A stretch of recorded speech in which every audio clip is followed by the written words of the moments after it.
Uh, it is so good to be here today with you, Emily. And for those of you just joining us and listening in, I'm with Emily Burgess today. She is the co-owner and I believe co-founder of Team Thrive Nutrition, and she's or Team Thrive Athletics, and you're the head of their nutrition department. Yeah. Specialize in just helping. I'll let you talk about what you do with that. I don't want to butcher it, but in addition to running a business, competitive bodybuilder, uh, mother of three, and husband's active duty doctor in the military. So kind of a lot going on and just life in general. Yeah. So good to have you here, Emily. Thanks so much for joining us. Yeah, I'm super, super happy to be here. Thank you, Phil. Yeah. So I've had the privilege of knowing you now for a couple of years. Back when we met our two families in a Walmart looking for sriracha sauce It's great to see on you. this pandemic. And then you've come out some of the StoneWater training events as well. But I just love to hear, like, what's your story? What brought you here today? Business owner, mother, bodybuilder, friend. Yeah, that's a great, great question. My story has definitely, like everybody's, evolved over time. So I'll try to keep it as simple as I can. But basically, growing up, I always had an interest in the way I ate, the way my family ate, the way my parents ate. I grew up in that generation where for females, we cared a lot about being thin and slender. And so I was always thinking about my food, right? Thinking about my food, thinking about the way people ate around me. Like it just was something I was thinking a lot about. So as I grew up, it was time for me to start going to college. Well, first of all, in high school, I actually, me and my husband met and we had our first child. So I was actually pregnant with our oldest when we graduated from high school. And I talk about this because it is part of what has molded me and how I adapt and overcome shifts in the plan. I guess that's the best way to put it. Yeah. Because before we found out that I was pregnant, I had planned to go to nursing school. I really wanted to learn more about the body. I wanted to learn about health. I wanted to be able to help people in that way. When we found out that we were pregnant, it kind of threw all that for a loop. I basically went undecided to school. I didn't know what I wanted to do. So I spent a few years, it took me about 5 years to get through college with also having Connor, our oldest.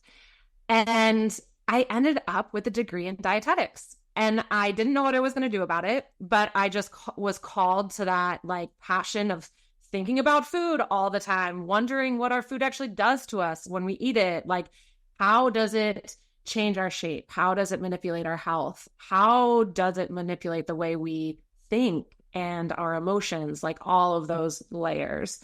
And my husband was on his journey along the way too. And he actually graduated with a chemistry degree, but he wanted to become a doctor. So then when I graduated, he applied for medical school.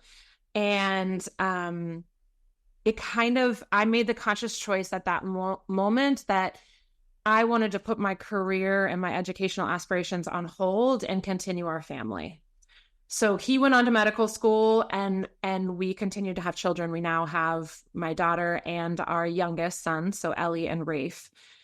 And he went to medical school. During his time in medical school, he also joined the Army. He really, really wanted to be in the military, and he wanted to be able to find a way to combine his medical career with also serving in the military.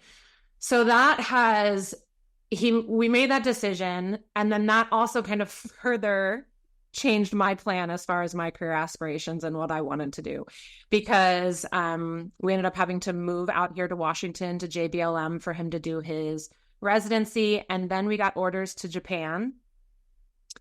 And so all along the way, I had to kind of figure out, okay, I knew during that time my family was my priority, but I still wanted a career. I wanted something that was for me. And so I had to figure out, how do I fit it in along the way? How do I piece it together? And how do I let my interests kind of guide my choices when it comes to my career? And that was really not easy because I heard a lot of like, well, you should just do this, or you should go get a job, or you should do other things. But I started with being like, well, I want to get back into the health and fitness industry. And so I got a personal training degree. I could do it online. It was something I could do while my kids were, sitting on the floor playing, or taking a nap. So I did that, and I just started working at a gym. Like, I was like, it was not my favorite, but it got me in around people. It got me back in the industry, and that part I loved. And then I found was this in Okinawa then that you were personal No, training? this was actually in Washington. So this was Okay. during when my husband was in residency. Okay. Gotcha. And then I found a local bodybuilding. It was out of JBLM, which is Joint Bait Lewis McCord. They just had a competition. It was small. And I can remember like being a little kid, and I don't even know where. I don't know, because like we didn't have social media, we didn't have whatever. But I remember seeing female bodybuilders and being like equally amazed and equally almost disgusted, like almost like, how is this possible? Like, it was like just this total intrigue that I felt. And so I was like, I'm going to do it. Why the hell not? I'm going to do it. So my husband was like, what? Everybody was like, you're really going to do this? I was like, yes, I'm going to do it. So I signed up and I did it. And I did it. I took myself through my nutrition. I took myself through the training. It was a little competition, but I won it. And that moment of like, I could control all of those pieces and build myself and feel success no matter what else was going on around me, was totally intoxicating. So that was the moment where I was like, this is what I want to do. I want to help women experience this feeling that I just had. So then we moved to Okinawa, Japan. So I was like, oh, I've got to switch gears again because I'm no longer in this community that I built. So we're moving. And I said, you know what, I'm going to coach. I don't know how I'm going to do it. But I'm going to coach while I'm here. And so I just started my own business. I did the LLC online. I started advertising on Facebook pages, and I was in the gym. I went to the gym so people could see me, and people would come up and be like, what do you do? And I'm like, wow, I'm so glad you asked. It's funny you should ask. Yeah. So through that process, people talking to me and kind of seeing, I built my business alone, which was, I called it Adapt to Thrive. And that was just my little coaching business. And then a girl hired me as a competition coach for her. And she had experience. She had competed for 5 years and then got pregnant. Her and her husband decided to have a child and took 5 years off. And then when she came out to Oki, she saw me in the gym one time working out, and she was like, she looks like she walks in there and she just like, no nonsense, gets it done. Like, I'm going to try to track down who this is. And so she found me online. She was like, I think I want to get back into competing. And as soon as we met, I was like, done. I'll coach you. Like, let's do this thing. I took her through one season. She won. She did awesome. Like, she was amazing. And so after her season was over, I called her one day and I was like, hey, I have a proposition for you. Like, I love the nutrition part of what I do. I love coaching women and people. I love talking to them about nutrition. I just love it. But I don't love the training piece. Like, I don't love the creating the training plans. I don't love that piece. And her background was in personal training. Like, she had been a personal trainer for years. I was like, do you want to come work with me? Like, let's do something together. She was like, hell yeah. On the spot. I was like, I don't know how we're going to do this. Like, I'm not trying to tell you I have it all planned out. Like, but do you want to do this? And she was like, yes. So Team Thrive Athletics was formed. We just from there. And, I think we have a great connection. Me and Kristen, she's my best friend. I mean, I tell her she's like my soul sister, that I'm just so thankful that the military brought us together. Like without our husbands and being stationed in Japan, we wouldn't have met. And yeah, we have this great chemistry, great passion that we can share with women. And we've been in it as Team Thrive Athletics. Now we're coming up on our 3rd year, and we've only grown. I mean, that just blows my mind when I say that, is we've done it little by little as we can do, because we're both active duty spouses. We're both moms. We're both also bodybuilders. So we I was going to say, because you still compete, right? Like you're spinning. Yeah, so I competed personally through all of that as well. Okay. I continued to compete myself, and I got my pro card. So I am an IFBB pro figure athlete. So all along, I also chipped away at that. Love it. Yeah, and still do. I've got a show I'm shooting for in November, and I'm so ready for it. I've actually taken about 2 years off the stage, and I'm ready to get back. That is so cool. Yeah. You said so much there, just sharing part of your story, that I'm like, triggered questions, and I get excited about it, because I think one of the things that really, first off, you talk about the priorities and the adaptability. You're like, hey, right now at this phase of my life, which you must have been like a wickedly mature 17 or 18-year-old, to be like, hey, this is my family. This is important. This is a priority. We're going to make it work. I'm still going to pursue my education, but I'm going to be adaptable and be flexible. And I love this. Somehow you and Adam, and Connor as a baby, like navigate school, which, I have 3 kids in college now, and they don't have children. And it is one of those things where it's hard enough as it is. You're doing it while raising a family, and married. Like you got several extra factors added in there, and you do it. And what I really like is you're like, and I did what I liked.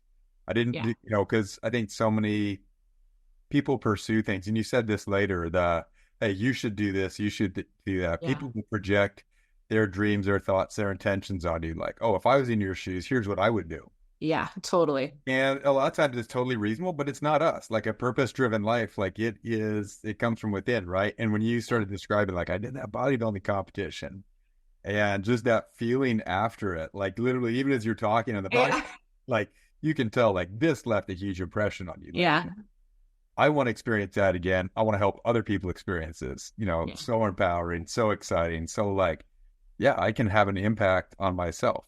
I would, say in StoneWater, that's like the epitome of self-leadership, right? Yeah. So super, super cool, because I deal with a lot of people who are successful by the standards of others around them, because they did what they should do. They got the degree they should get. They did the job they should do.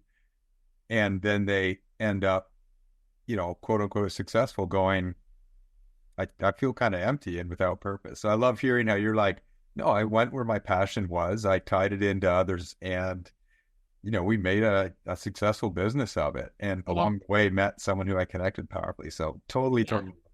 Yeah. And, I sit here. It's funny when you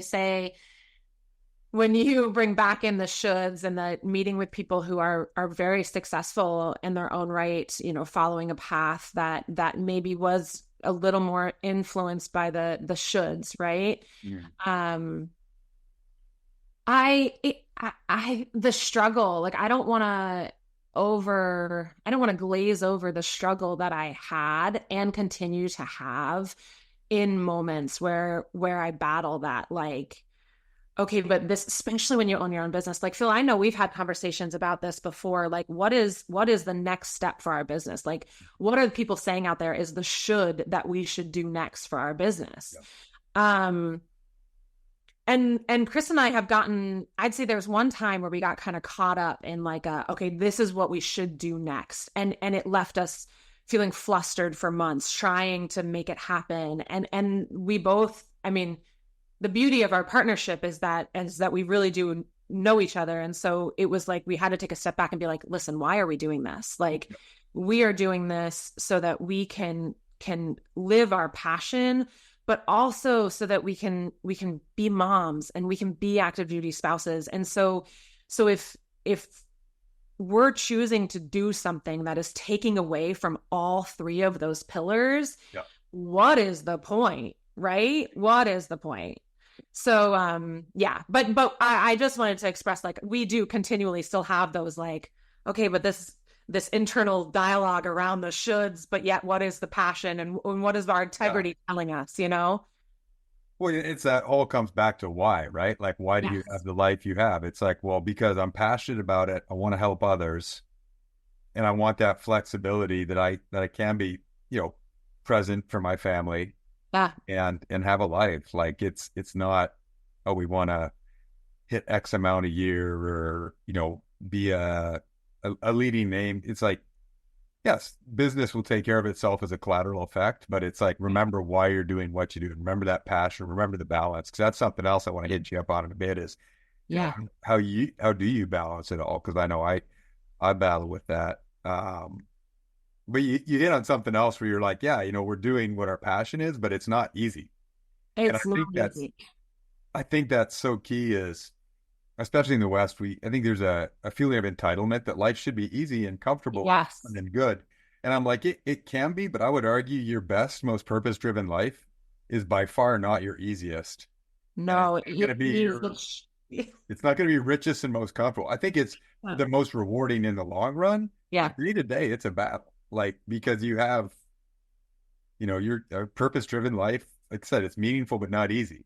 Yeah. And, I love that you hit on that. Like, yeah, we still struggle. You get distracted. You get drawn into other people's dreams because it makes sense, but you're like, wait, that's not us. So Yeah. Yeah. I mean, Phil, that kind of that ties into, why I love bodybuilding so much, is this idea that I have a passion for it. I have a passion for building my body and for fueling my body. But I am continually by virtue of bodybuilding and the way it's set up, you are continually challenging yourself. mm-hmm. You are continually being challenged, whether it's physically, mentally, the way you lay out your day, structurally, anything. There is a continual challenge there. And I completely agree with you when you said our best purpose-driven life is one that does challenge us. Yeah, it's not easy. Don't get confused. No. I'd argue it's good in like the truest sense, but Yeah. not good is not comfortable or easy. As a matter of fact, I'd argue if you're living a comfortable life with no struggle within or without, you're just coasting. And I'm talking for extended periods of time. Yeah. We all have seasons, but if you're pursuing a life of ease for the vast majority of us, that's probably not our fullest self. I don't think so. I would agree with that. I would. Yeah, and that's not to say every day's got to be a life and death battle. I think there's the other extreme. Right. But it's like, hey, when I see people who pursue the perfect job title, or pursue a certain amount of money, or when you pursue things, you never have enough. When you just embrace the process and love the passion and what you're doing, like, success is a natural byproduct. Exactly. Yes. Yeah. So Yeah.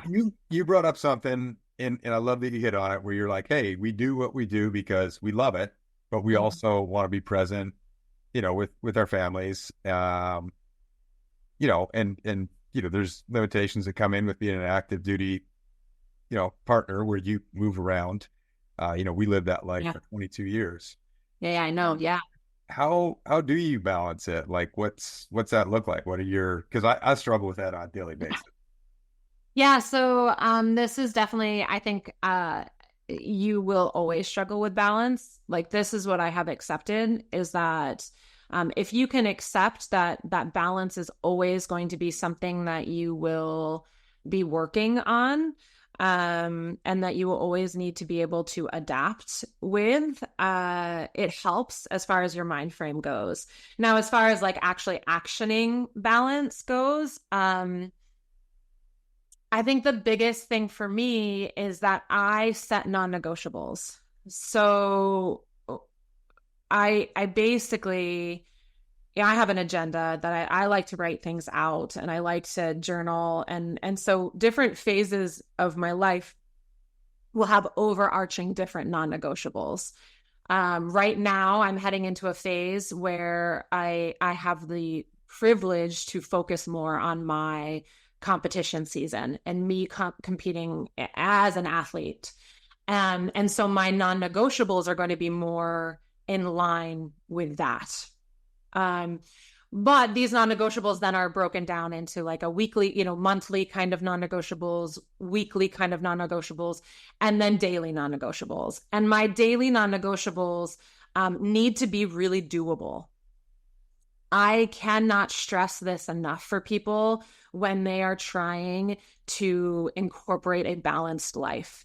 You have to set non-negotiables that are doable and that achieve the desired outcome.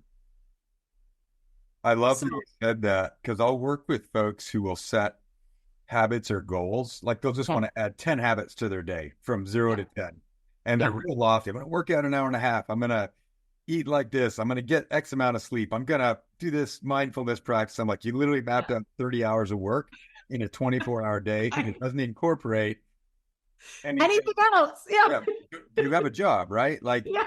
and they're like, no, I'm going to do it all. And I'm like, hey, you're going to fail. Like, Yeah. sorry, you just, Yeah. I can tell you that right now. And the only habit you're going to build is setting goals that it's okay to not achieve. It's like, I'd much rather you say, work out for 5 minutes, go for a walk for 5 minutes, and then anything extra is gravy. Yeah, so I actually want to I just love the way you said that just then, and I hope I can kind of reword it in the way that my brain just went. Ah.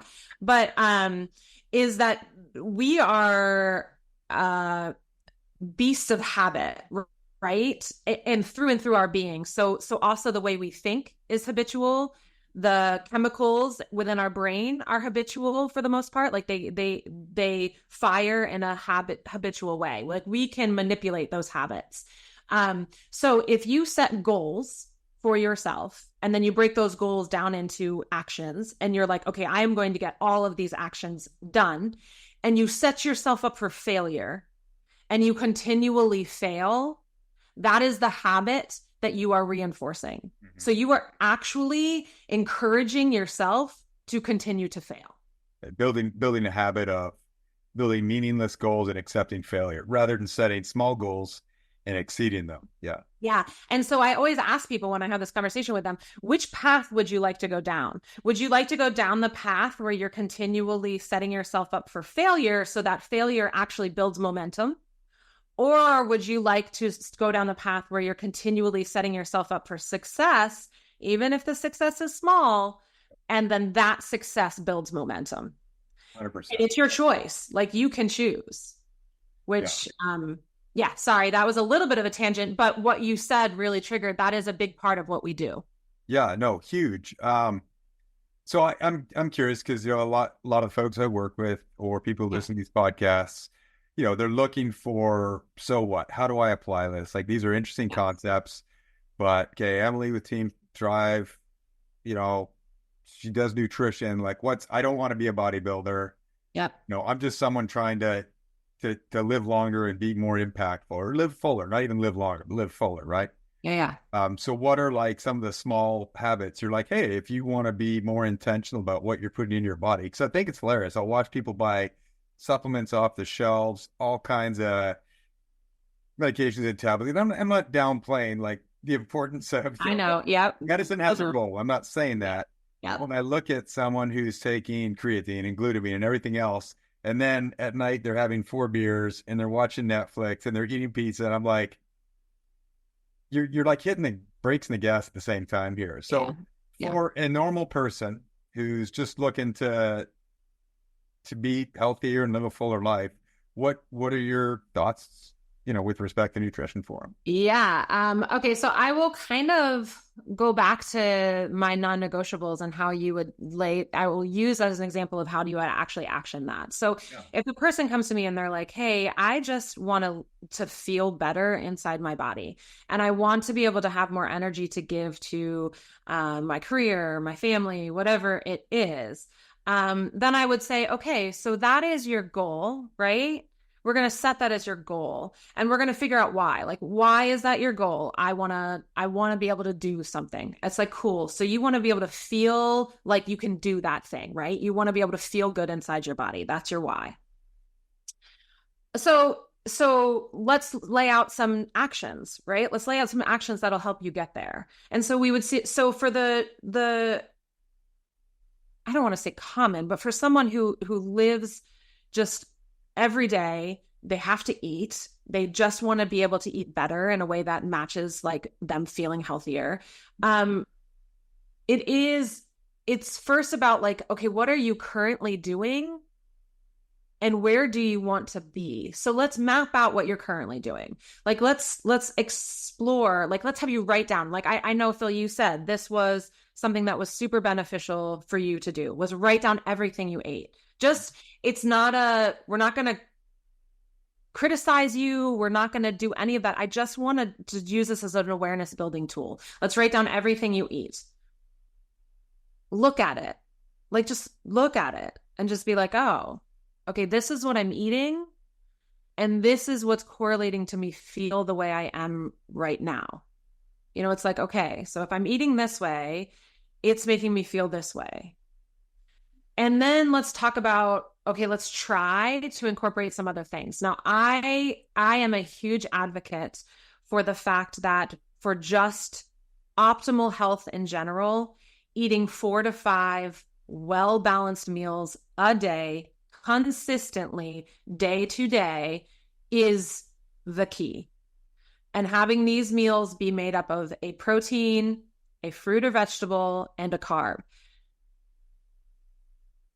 That is like, if you do that for the rest of your life, you will feel better. Like you will just feel better inside your body. You will be feeding your body what it needs to just be a human being.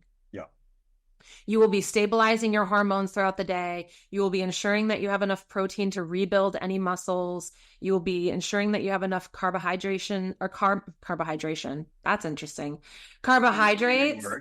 I know. Carbohydrates so that you can fuel your output, your brain's output, your physical output, whatever, your emotional, hormonal, or emotional, mental output. I'm kind of getting wordy on, getting jumbled with my words, but that is kind of the key. Like I say, if we can get you started doing that, you will be shocked at how good you will feel.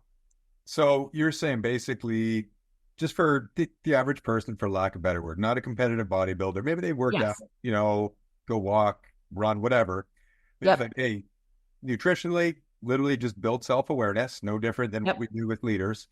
Hey, what am I putting in my body right now? And how do I feel right now? Do that for what, about a week, you'd say? Or? Yeah, I would say a week. I mean, honestly, sometimes people can build that aware. It depends how, reflective they are and how much they want to learn what they're doing. You can do it in a day or two, and you can be like, okay, wow, I didn't even realize that I was, grabbing Reese's peanut butter cups and drinking a soda at this time because I was so tired and that's what I felt I needed, right? Or I had a craving, and it was like, you can start to connect those dots and you can be like, okay, interesting. And then classic habit formation, cue, routine, reward. Like, I'm feeling sleepy, I'm a little lazy, I grab whatever's close. It's the vending machine in the hallway, and there's the Reese's cups and the Dr. Pepper. And then I wonder why, XYZ. Yeah. And so it's as quickly as you want to like build that awareness, you can get it done. But I always have, like, our client, I have them do it for a week. What I love about that, and I think this, again, we're talking nutrition, but the principles apply to, honestly, fitness, to leadership, to personal growth, is just that act of going, what am I doing? That self-awareness from a nutritional aspect. Like, I know for me, when I knew I was going to write it down, I ate cleaner, especially because I knew I was going to share it with you. And so I'm like, just the act of being like, wait a sec, like it was a fraction of a second going, wait, do I really want to eat this? Yes. Or should I eat that? Like, you're looking at your fridge, and I could go for the tub of cake icing, or there's a bunch of grapes. Yep. And fair warning, grapes give you gas. So there's pros each side. But I mean, like, no, that little act of going, hold on a second, and then writing it down. So it wasn't Yeah. not even the reflection after, but just the act of knowing it. In the moment. Maybe Well, knowing that it does make you in that moment think, ooh, do I want to write this down?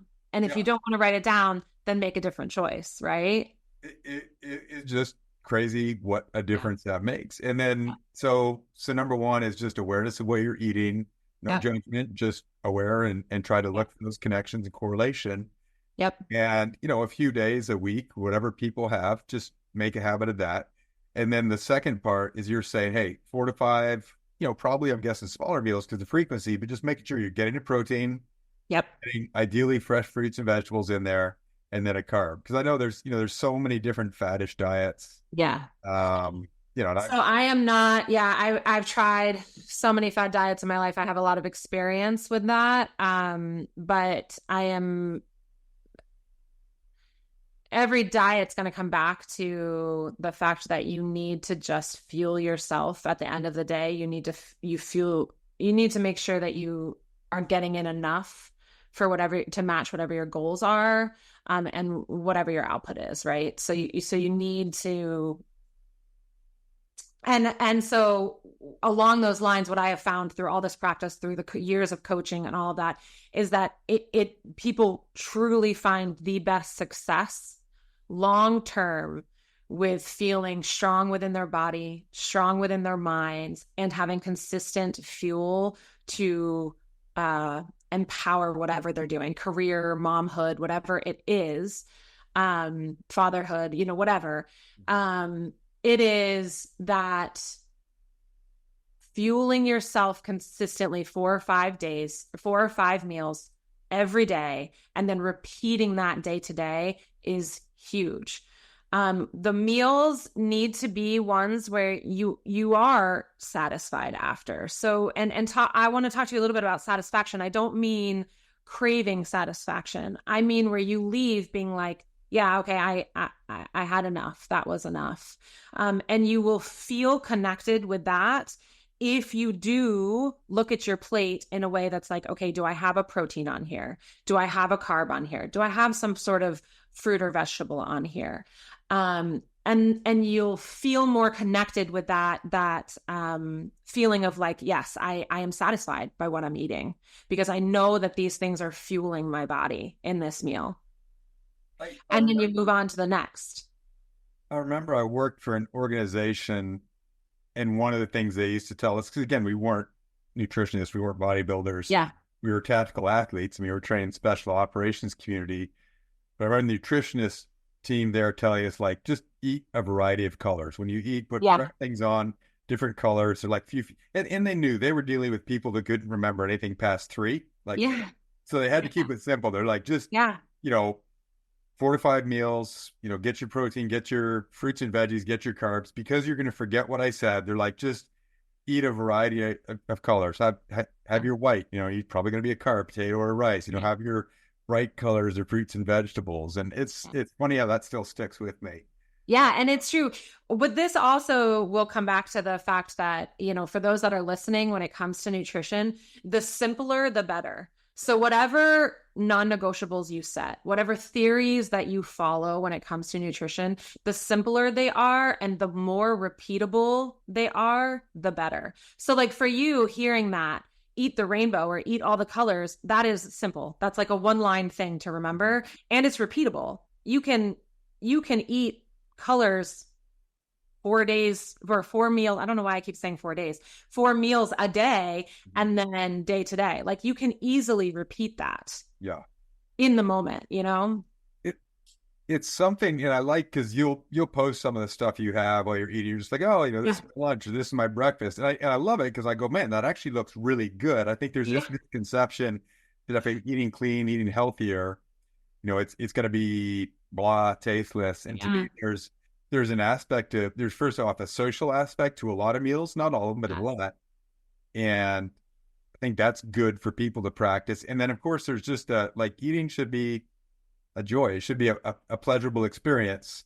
And a lot of the diets I know I've done, as I'm like getting ready to kick down the door to 50, um, you know, I do these diets. I'm like this. I'm just sad and hungry and cranky. Yeah, you don't, so that's why, so like Phil, as you're about to kick down this door, what I could give to you is to say, look at your day and be like, okay, I could eat 5 meals spread out throughout my day at these times and feel really good about it. Like it would fuel my activity. It can be, and they, I will say it is better the simpler you keep your meals. So like, the pictures that I post often are things like, my breakfast is toast, eggs, and a piece of fruit or vegetable. Mm-hmm. And I mean, that's super simple, but I thoroughly enjoy it. It's yummy. It fills my need, and I move through. I move through to the rest of my day.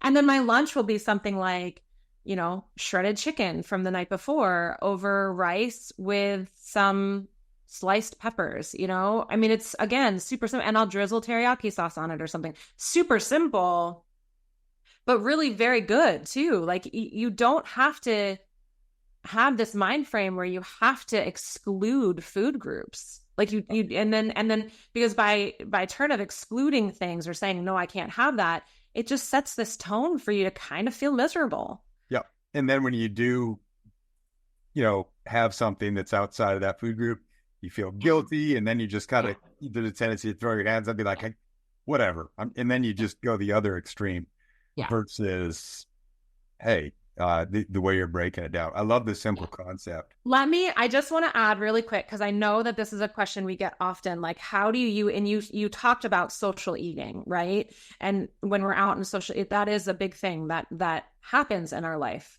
So when you're out, like, how do you make the best choices when you're out? Okay. So again, if you go back to this theory of like, I try to teach our clients how to look at food, and we look at them as like a protein and a carb and a fruits and vegetable. So you go and you're out, you're having, you're going to be at a pizza parlor or something. Well, the cool thing is that you can look at that pizza in that same way, and you can order a pizza that has all the veggies on it and all the protein on it. And then you eat it, a slice or two, or, I would talk specifically with them about portions, but let's say like, you have 2 slices, because after 2 slices, you feel full. Maybe you have more than that. I don't know. But what I'm saying is you can still break down the food as like, okay, the crust is my carb. I got my veggies and I got my protein. And so you can still feel really good about what you're eating. Like you're like, that even though someone else might look at you and be like, oh my God, you're eating pizza, that's awful for you. You can actually be like, actually, no, it's not. Like, I'm fueling myself and I feel good about it because I know I'm getting these things in. And you'll eat less. This idea of overeating comes from us trying to rush our eating process because we feel ashamed of what we're eating. When you start to connect with your food and think about it like that, then you're like, oh, it creates this more natural experience with your eating, and then you stop eating sooner. We've seen it. We see it with our girls all the time, and they're amazed by it. They're like, oh, and we're like, yeah. That's awesome. I noticed for me, I think it was at Shirzad Sharmin. He does positive psychology or positive intelligence. I think positive intelligence. He's got a great TED Talk out there. And he talks more about positive intelligence that applies to life, but he's big about mindfulness and reflection. And one of his things, he does this little piece on diet. He's like, just eat, like, just be fully present when you eat. Like, I have a tendency to wait till I'm really hungry. Like, my default setting is I'll be busy, like we all are, lots of distractions. You're doing lots of things. Then I'm like ravenously hungry, and I'll just, my judgment is low, and I just grab everything. I eat really fast and I eat lots because I'm not with anyone. It's just me, and I'm shoveling it down. And then I go from like 0 to 100. Now I'm like, I'm not satisfied. I'm like bloated full. I ate way more calories than I needed, lower quality food probably than I should have, versus when I'm more intentional, like, no, like I'm going to have 5 meals a day. Yep. I'm not hungry. I mean, I can eat, but I'm not starving. Yep. Or I'm with someone, and I just savor it. I just go, oh, like, let me really appreciate the food. I mean, a little more slower, a little more intentional. It's more enjoyable. Yep. I eat less, and I eat better. Yep. 100%. 100%. So I think you know, if anybody takes anything nutrition wise away from this, is like, look at your day, look at what you're doing. Um, Take notes, write down what you're eating, write down the schedule of your day, and then figure out how you can fit 4 to 5 days in the best for you with your schedule, and stay really curious about it. Like, don't tell yourself like I'm locked into this forever, but stay really curious about it, but set that as a non-negotiable. I am going to eat 4 to 5 meals a day for 7 days, and I'm going to see how I feel. Yeah. I love it because there's so many things in that, like you're building muscles and it's in regards to nutrition, but it spills over onto so many things. Yeah. Because you're going to sleep better. You're you're basically being more intentional and proactive in your life versus reactive, which a lot of us are. So you're building that muscle of, hey, what am I going to eat? When am I going to eat it? Draw joy in it, be intentional. But there's also a reflection piece, like what am I eating? How is it making me feel? And it's like, take out the word eating and just put like living in there. And I love that stuff. Or leading or running the team. You hit on some neat things, and I don't want to go too long because I want to be respectful of our time. But when I asked you a question of like, how do you balance everything you have going on? And some stuff you said, I wrote notes down. This guy loved it. You essentially said like, hey, I've got my priorities. Like I have my non-negotiables and priorities, mom, partner, athlete, business owner, friend. You've got you organize intentionally based on those priorities. And I know this about you. You're good at boundaries. I love it. Like you're like, yep, no, let's meet at 10 because I'm doing stuff with the kids till then. And like, so many of us have this tendency to say yes to everything. And you are so good about being like, hey, no, sorry, Phil, this is a higher priority than what you're asking. So yeah, that's not easy. So I want to tell people that is not easy. My tendency actually naturally is to want to say yes to everything, but I have learned that in order to balance all the things, I have to say no to some things. So I love it because it lets you be at your best at what you're doing, but it also resonates and ripples on people around you going, wait a second, like, am I doing that? So you've got priorities, you organize and structure things around them. And you've got those non-negotiables on your daily, weekly, monthly basis. And then I love the fact that you brought up journaling. There's a reflective piece to this, just like, hey, reflecting on, people reflecting on, hey, what did I eat today? How do I feel? You're doing that same thing with your life, which, it's just a great way to creatively unpack your day and grow going forward. But it also lets you pick up trends and like, am I prioritized right? Am I structured right? I was just going to say, it does help me also like feel good about my adaptability throughout the day. Cause sometimes like life throws curveballs, which we all know. And I will have to adjust how I get my non-negotiables done for that day. And sometimes this can leave me feeling really kind of frantic or scattered or whatever you want to say. So my journaling helps me when I'm feeling that way in those moments. It helps me to ground myself again and to actually collect myself and to say, actually, you still got your non-negotiables done. You adapted in these ways, and that's life, and it's okay. And your emotions of like feeling frustration, feeling anger, and all of those things that are very real because you had to do those things are okay. Like that is okay. And that's part of life. So that is where it helps me to be sustainable in this. The journaling piece helps me be sustainable. Love it. I've had several people ask me like, how do I journal? Like, what do you do? And I'm like, first you get a Hello Kitty diary. Yeah, I'm just gonna say you get something super cute. I don't know if you can see it, but super cute like this. That's very cute. Actually, mine's black and has a mountaintop logo on it. Yeah, my husband's is the same way. His is like black and has like a, I don't know, some more. Yeah, like a skull or something. Yeah. No, I love that you capture that. So I want to ask, and we'll wrap up here fairly soon because I know you've got to bounce to follow on stuff. Speaking of priorities, but what are your daily non-negotiables? I'm just curious because so right now. Yeah, that's a great question. So these do change. Like my daily non-negotiables will change based on, what phase I'm in. But like I said before, right now I'm in a phase where my competition my personal competition is taking a forefront. That's kind of up here. So my non-negotiables right now are planning out my nutrition, making sure I hit it, Okay.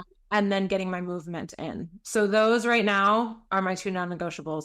Now, there are other goals. So I lay out, I mean, obviously, this also leads to the fact, though, that like some of my non-negotiables with work and with clients and with my children have become so much a routine. I don't have to think about them anymore. Sure. Yeah, So you're like just talking morning about time doesn't need to be like morning time with my kids doesn't need to be a non-negotiable anymore. Whereas at some point it did, but it doesn't need to be anymore because it's become so routine and I've got it figured out.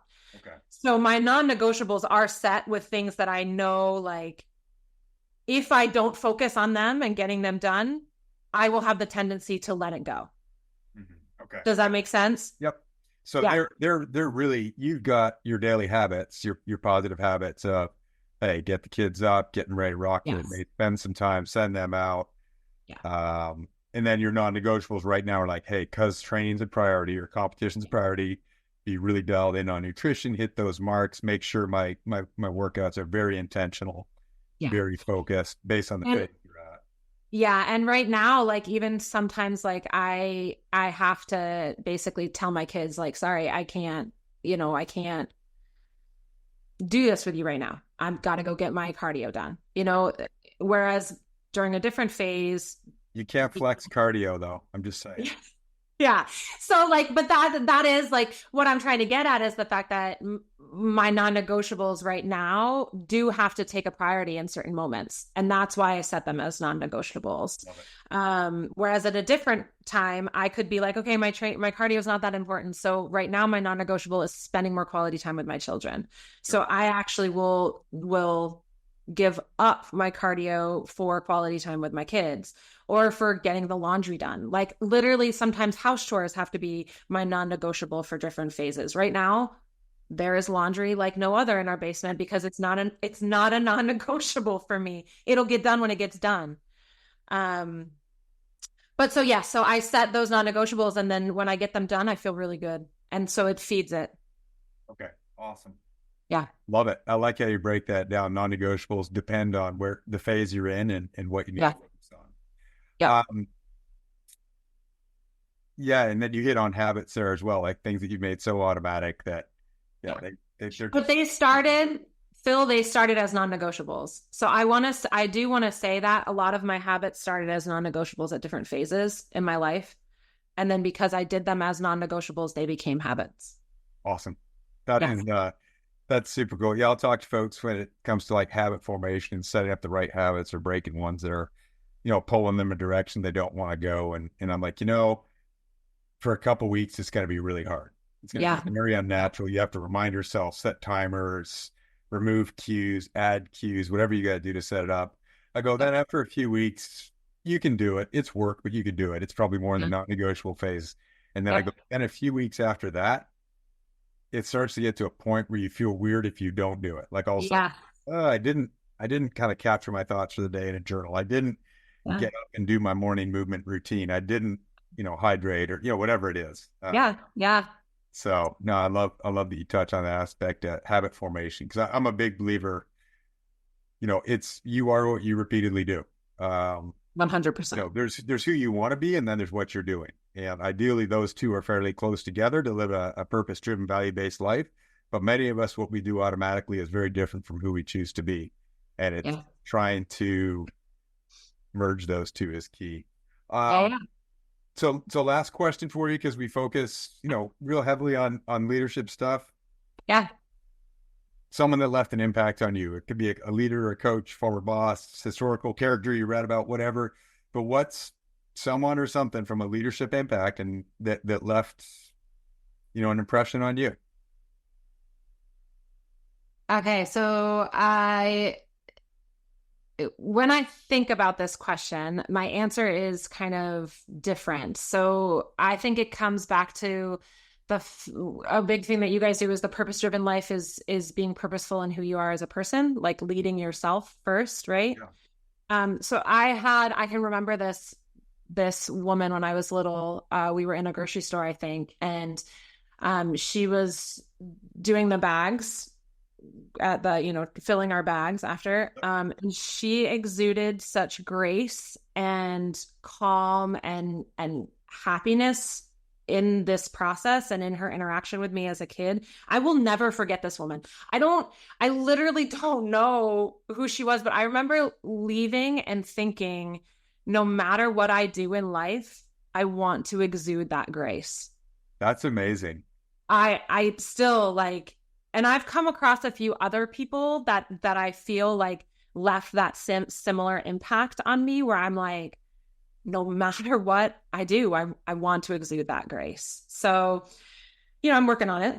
It's all lifelong process. But I would say, I think when it comes down to like who is a hero for me, it's those people. It's people that you can come in contact with that no matter what they come up against, no matter what they're doing, you can tell they're connected with themselves, and they just exude that grace out. I love that. And I've definitely seen that, whether it's the barista or the person who comes to work, you're fun. Just someone who is like, this person is where they're meant to be, and they're in the moment, and they're fully present. And this is like, they're living their life, and it's different for everyone, right? One person's going to be their surgeon. Someone else is going to be, I drive the recycling truck, but I'm fully engaged, present, and embrace where I'm at. I love that.